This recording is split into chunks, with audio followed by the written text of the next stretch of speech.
This new world was supposed to be beautiful and free, but the factions, mages, technologists had no interest in peace. Their only use for these marbles is to perfect new ways to kill each other.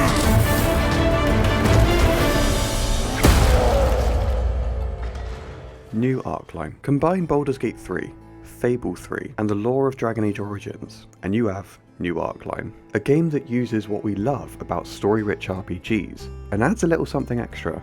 The eye-opening monologue of the demo could be compared to Dragon Age Origins in its opening monologue, where you're introduced to a world where the fate is determined by all-powerful mages. In the case of Dragon Age, the mages try to usurp the heavens and would turn into ghoulish creatures, Darkspawn. New Line does things differently though.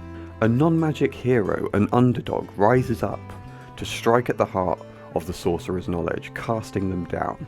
I honestly wish we had a little bit more information on how they manage this, considering these sorcerers are described as the embodiment of magic, but maybe we can expect more information later on after the game's release. The non-magic hero dawned a new age of science, bringing about wonders such as guns, jetpacks, and automaton-like robots. Only not all the sorcerers were vanquished. Some still lived in the corners of the land, which opens the player up to some interesting customization options. You can play a sorcerer casting voodoo magic, using totems to taunt your enemies, or you can play a diesel engineer with the ability to jetpack and shoot, making for some interesting combat options. There's not a ton of appearance customization, but from what I've played, while the POV is very Baldur's Gate 3-like, while you're traversing the land, there's no close-up cutscenes to get a good look at your character, which could at least be remedied with a custom portrait option, just like we see in Dragon Age Origins.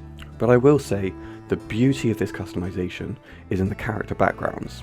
Monster Hunter, Outsider, Thief are just a few of the many options for backgrounds that will not only help you define your playstyle, but your success at convincing certain characters to do things for you, for example, because your background will affect your stats. Truth be told, I created an elf because I hate being myself in games, if I can help it, and at least in the demo version, I found myself a little annoyed that I could only choose between human and elf. However, after further research, giant, dwarf, human and elf will apparently be playable races at launch. Unfortunately, I didn't get to experience the interactions that they say differ depending on your race, but we can expect that to come with its launch.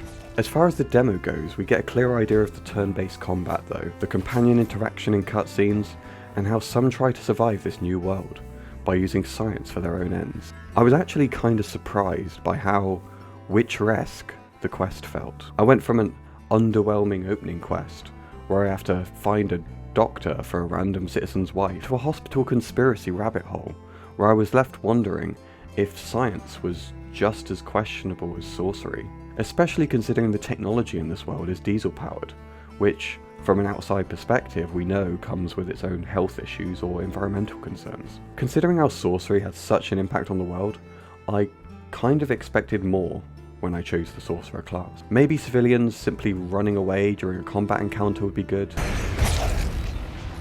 or even just idle chatter of civilians being suspicious of me could have brought a little more flavour into the world. And considering there are no voiced characters, it doesn't seem like a huge ask, but it is just a nitpick. The game does have a narrator as well, which is again showing that Baldur's Gate 3 flavour. Though if you're going to go with that D&D style, I feel like either a voice narrator or no narrator at all could have been a better way to go. Overall, the game is excellent. I have no idea where the story's going, and that's what excites me the most about it.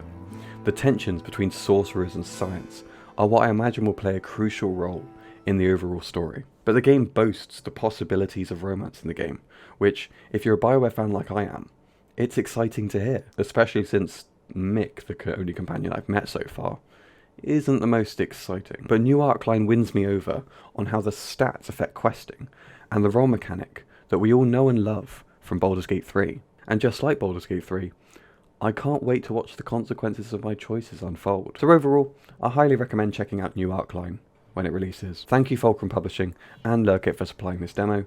If you're keen to explore more groundbreaking indie games, check out the video on screen now. Thank you for watching, and we'll see you next time. The game sends you on a journey through forests, caves, dungeons, all in search of hidden knowledge and treasure. Your goal is to build up the strength needed to face the horrors of the Shroud head-on and take the fight to the deep. The story unfolds in a post